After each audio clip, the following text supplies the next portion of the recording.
Hello, hi there. Welcome to the Guiding Voice podcast series, The Guiding Voice for a Better Future. This podcast is to help professional students, IT employees, and entrepreneurs to shape their careers. Dear listeners, during every episode, we interact with industry experts or coaches or academicians across the globe to drive some insightful conversations that will help our audience learn great things.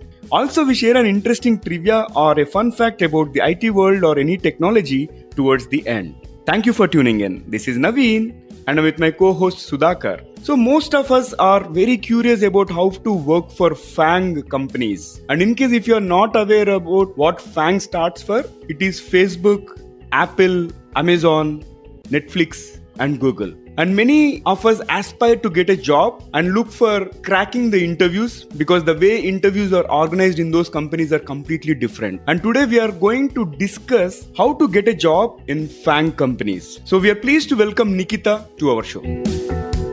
Nikita Gupta is based out of Seattle, USA, working on her own initiative called FAANG Path. She helps with the resume and LinkedIn review from the perspective of breaking into a top job at companies in FAANG, Microsoft and many more. Nikita's goal is to share her knowledge and help others achieve all the benefits that she learned independently. While most people on LinkedIn treat it as an online resume, she helps students and professionals understand the value of engaging with people. Scenarios like how the audience want to do business with and how to create the right content to get the attention of the audience. Before this FAANG initiative, Nikita was helping clients understand the right way to measure the impact of digital advertising and demonstrating how effective their social strategy executions on the platform were in impacting business metrics. Nikita has more than 6 years of experience in digital marketing and analytics, working with some of the Fortune 500 companies across various domains, be it financial services, e-commerce, retail, consumer goods, and aviation. From the academic standpoint,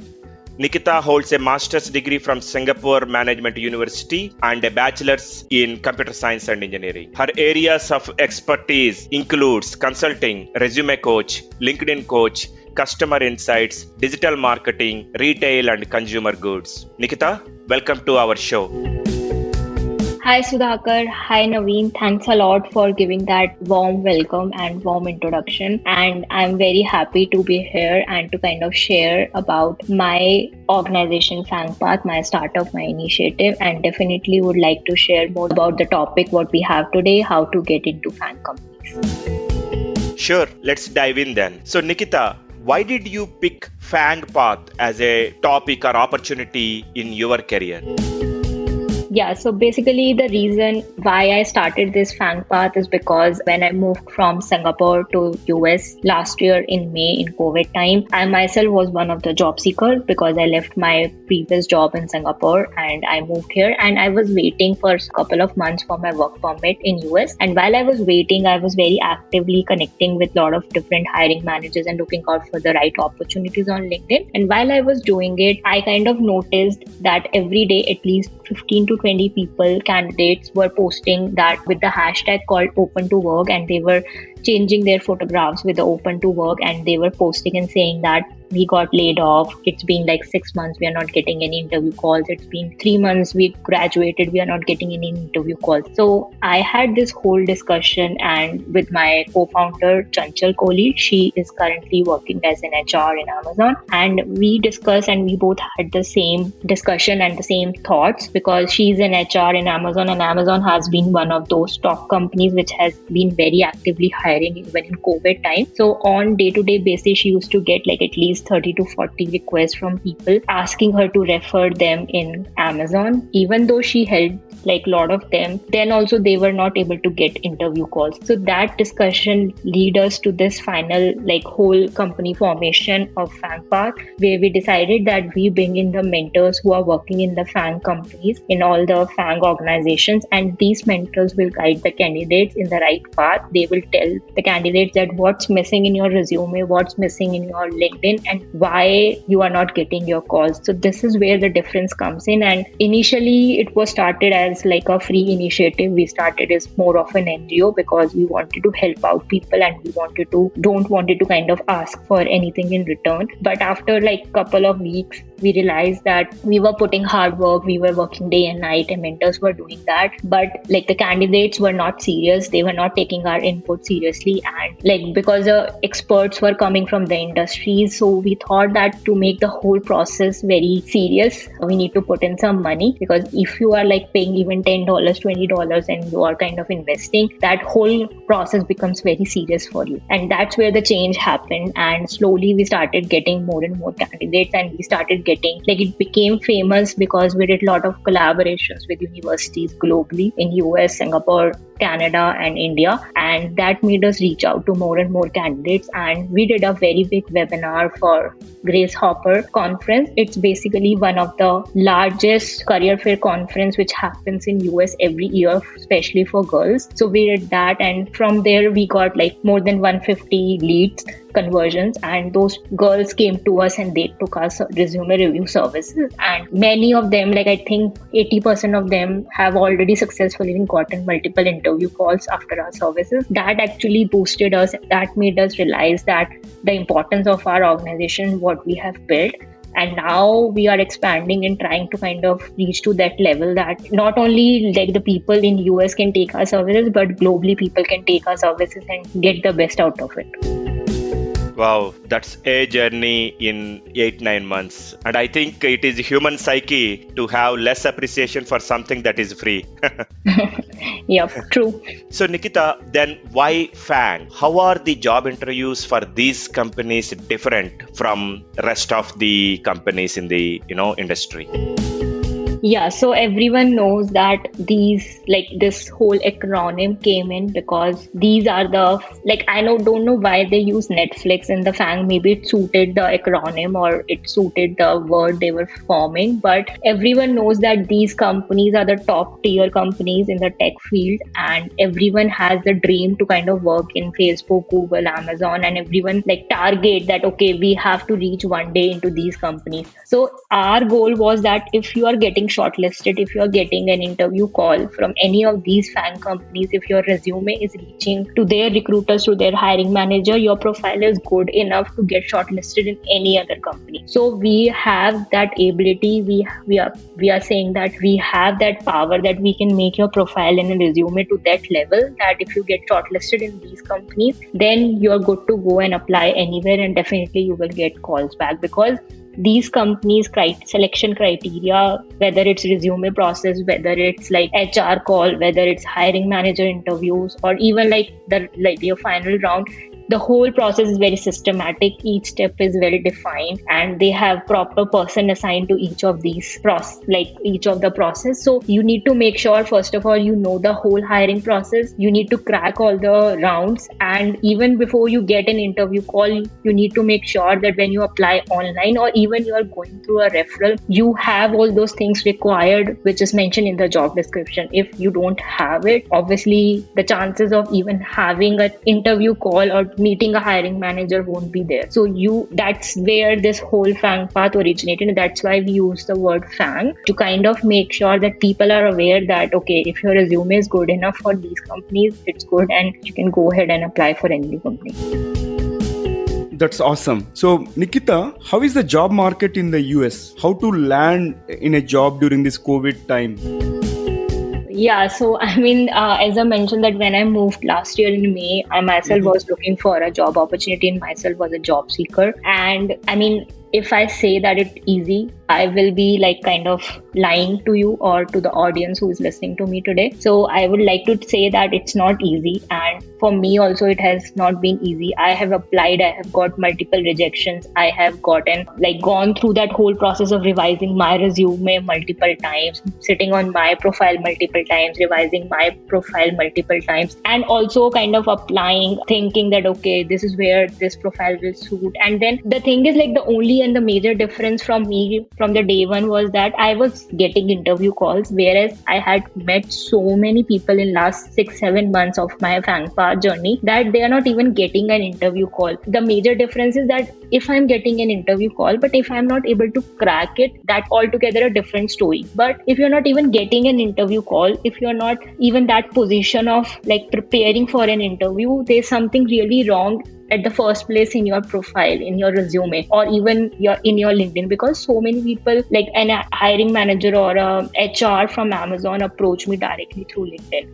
So that is where I feel that your resume should stand out, your LinkedIn should stand out. Times were difficult, but still I was getting call, and I got my work permit, I think in September end, and I was able to grab a job in December. So it took me like couple of months, and obviously there were multiple interviews, and I'm not saying that I cracked my first interview. Definitely I went through multiple companies, I went through multiple interviews, but I was able to manage and get a job at the end of it. So that is where the difference comes in, that I was focused, I was connecting with the right people. And it's not easy. Like, if I'm again repeating, it's not easy because it's COVID time. Opportunities were less, and every job opportunity I was applying through, they were like minimum of 200 to 300 applications. So that is where the difference came in. But on the same hand, if you just apply with the right profile, with the right resume, and with the right mindset, you will get calls, and in the end you will get a job. That's great. So Nikita, what are the common and the main themes that you address when people approach you regarding this FAANG path?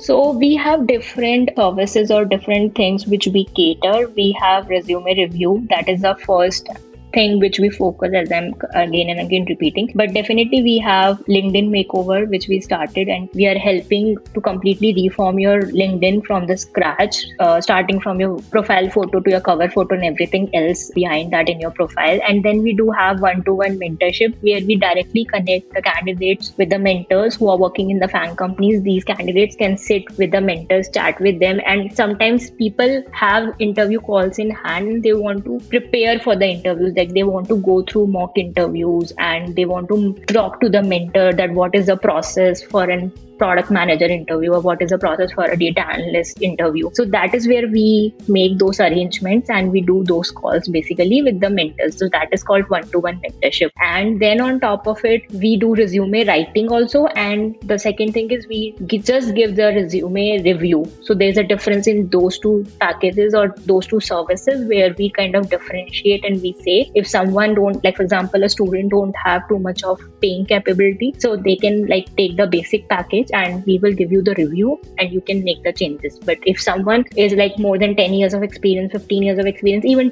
6 plus 7 years of experience, and they have enough money to pay, so they can take like the higher amount of package and we will do everything for you. We will write the resume scratch from you. So this is where we are providing different services, catering different people, because we understand that we can't get a same amount of money, and it's wrong on our part that, okay, we are saying that if you're a student, pay us the same amount a working professional is paying to us. That's amazing. So you provide that customized services to suit the requirement of the audience. That's really good, Nikita. So Nikita, can you please share a few tips or few stages about resume building? How do you approach it? Yeah, sure. So basically, there are different like mistakes or common mistakes which I have seen in more than 1,000 resumes which I have gone in last 6-7 months. So the few common mistakes are like a lot of people don't add relevant keywords. That is one and the most important thing which I tell everyone, that if you want to make sure that your resume pass through the ATS. So first of all, let me tell what is ATS. Full form. ATS is applicant tracking system, and it's an automated generated system which runs on an algorithm, and like 99% of the companies, like Fortune 500 companies, use the ATS system these days. So, and that's the one and the most important step in a hiring process. So someone comes and apply directly through LinkedIn or an apply button on the website, it passes first through the ATS. If you are getting again and again auto-generated rejections mail and you're not getting calls, understand that your resume is not passing through ATS. So it won't even go into the HR hand. It, like, even forget about the hiring manager, but the HR won't won't even see it. So you need to add those keywords to make sure that your resume passes through ATS, and also use ATS compliant template. That is also really important on top of the keywords. Now comes the second thing is like, I have seen so many people, they make like 4 pages resume, and sometimes people are freshers and even they have more experience. They are just writing for the sake of writing so long resume. And my question to these people are that you are writing just 1 or 2 random lines and you're just wasting the space, and why you are making your resume which can come in 1 page, why it's even like exceeding 1 page, because you have not written anything in your resume. So that is where I want to clarify that if you are a fresher and if you don't have experience more than 6 to 7 years of experience, please don't exceed 1 page. And even if you have experience more than like 6 to 7 years, try to have it in 1 page. But in case if you are like, no, I have really great experience and I don't want to kind of delete or don't want to add it, then maybe you can exceed 1 page. But our priority is that we fit generally the resumes in 1 page. That is first and most important. Then the thing is, don't add selfies, photographs, which I've seen people doing it. I don't know why they do it and who kind of suggests them. If you're doing all those things, your resume won't pass the ATS. So don't add photographs, don't use colors. Again, the problems come in. Use a black color and just a blue color or something to highlight your clickable links. Like at the top, when you put your LinkedIn link or when you put in your GitHub link or something, highlight it or underline it. So these are the like very basic formatting, or you can say the things which I'm kind of suggesting whoever is listening to me today. But they were like a lot of technical aspects and technical things which are there in the whole resume which you need to work on. And that is where we generally help, and that is where the FAANG Path is helping the candidates to come in the right mentorship that is coming from the FAANG mentors who are working, and they themselves are the hiring managers. Excellent. Highlight the keywords, use the right template, be crisp, and don't use any jazzy colors or photographs. That's cool. So Nikita, now coming back to LinkedIn side of it, can you talk about the importance of having the LinkedIn profile, one, and what should be covered in that? Because typically we see many professionals, experienced professionals also just copy paste the CV into LinkedIn. So what should be covered in LinkedIn profile? Yeah, sure. So according to me, LinkedIn is like one of the most important, powerful tool, especially for the job seekers. And my motto of life, and which I generally tell people everywhere, that do networking. And the best platform for networking is LinkedIn. And to tell you the thing, like why I'm focusing, and I'm not someone who's working on LinkedIn, so I'm not selling LinkedIn to anyone who's listening today, but LinkedIn has personally helped me in my personal life, in all my job experiences. Whatever I have gotten in the past or in present is through LinkedIn, either through directly applying or getting a referral through LinkedIn. And they were not only like in the same country, so I've like not got the offers not only in Singapore, but I've got an offer from Europe, Australia, and even US when I was working in Singapore. So that was the power of LinkedIn, and that's where I really recommend that people should use it, but use it in a right way and be aware of whom you're reaching out, whether they were right people. Because since COVID started, LinkedIn was not so much in use in India before COVID, and people were not using it so much. But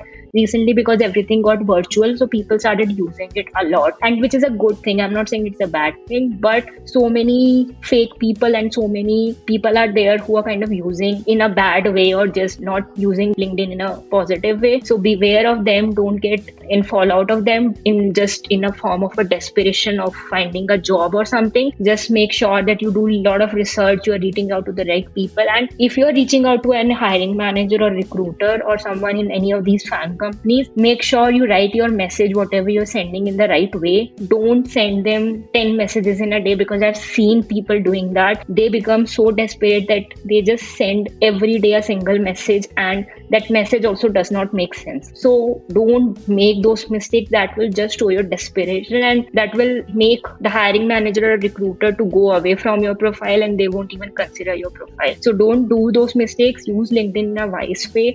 Update your profile every day. Even once you get your job, then also continue using your profile, post good content. every day and keep on using it in the right form. That is the power. And I think within few weeks or few months, you will understand that why I'm saying it. And on the same hand, LinkedIn won't grow in one day. Like, I have not grown the LinkedIn in one day. It took me like years to grow it. So this is where you need to grow it like every day, every month, and it will take time. It's not like magic will happen and suddenly you will start getting calls and suddenly everything will happen. So it will take time. So be patient, just grow with it and you will have it. Absolutely. I concur with you in terms of growing your network on LinkedIn. It will never happen in a single day or a single month or an year, because I have joined LinkedIn when it started and it took more than 10 years for me to reach 5,000 connections. And we need to be very choosy when we are accepting the connection request, and at the same time, we need to be careful about sending the connection invites as well, right? And we got to be careful about the fake job offers that Nikita has mentioned. And in fact, it concurs with this quote, Rome was not built in a day, right? It took years to build. And at the same time, we need to be cautious about what we are posting on LinkedIn. In fact, we have covered one episode related to the personal branding from Shweta Rajput, where she has highlighted how should we maintain our social media presence, be it on LinkedIn or Facebook or Instagram and all, because nowadays, because of wide availability of internet, which is dead cheap, especially in India and all, everybody is online. And we got to be very mindful about what we post. So that is one piece of advice from the host as such. So Nikita, you have seen both sides of the globe, India, Singapore, Yep. and now in the States. How is your experience working with the diversified cultures and backgrounds? And how were you able to successfully navigate? I mean, it took me some time to kind of get hold of these diversified people, and because everyone has their own working culture, working environment, and definitely they have their own kind of not rules, but kind of their own disciplines and the way of working. But definitely it takes like time, like as I said, couple of months or something to get hold of it, understand, brainstorm what really is working for your manager or for your team, and you can kind of have or brainstorm with them, understand what are the requirements, what they're expecting from you, and then based on that, basically you can start working and then you can change yourself. I mean, in Singapore it took me some time, but then overall it was fine because I got hold of it. After that it became easy because in Singapore my team was very diversified. I had people from India, I had people from Singaporeans, and then I had people from Europe also. So it was quite very diversified already, and I was kind of used to kind of meeting different people. And because my role has always been client facing, so I used to meet a lot of people in any way and different people coming from different backgrounds. So I kind of got hold at how to kind of interact with them and everything. But yeah, when I came to US last year in May, I had to kind of deal with Americans now, and I'm kind of working with Americans. Like currently when I'm working as one of the marketing managers in e-commerce company, so there I'm currently working with all Americans. There are no Indians and no other side of the people are there. They're just American group of American people. So definitely they have different style and different work and everything, but within few weeks and within month, I'm kind of getting used to them and understanding what is their work culture and everything. Yeah, that's a great advice, and I've been enjoying every bit of this conversation. So one final question for this session today. What will be your one piece of advice to those aspiring to make big in their careers, especially in a global corporate environment, since you have been to multiple countries?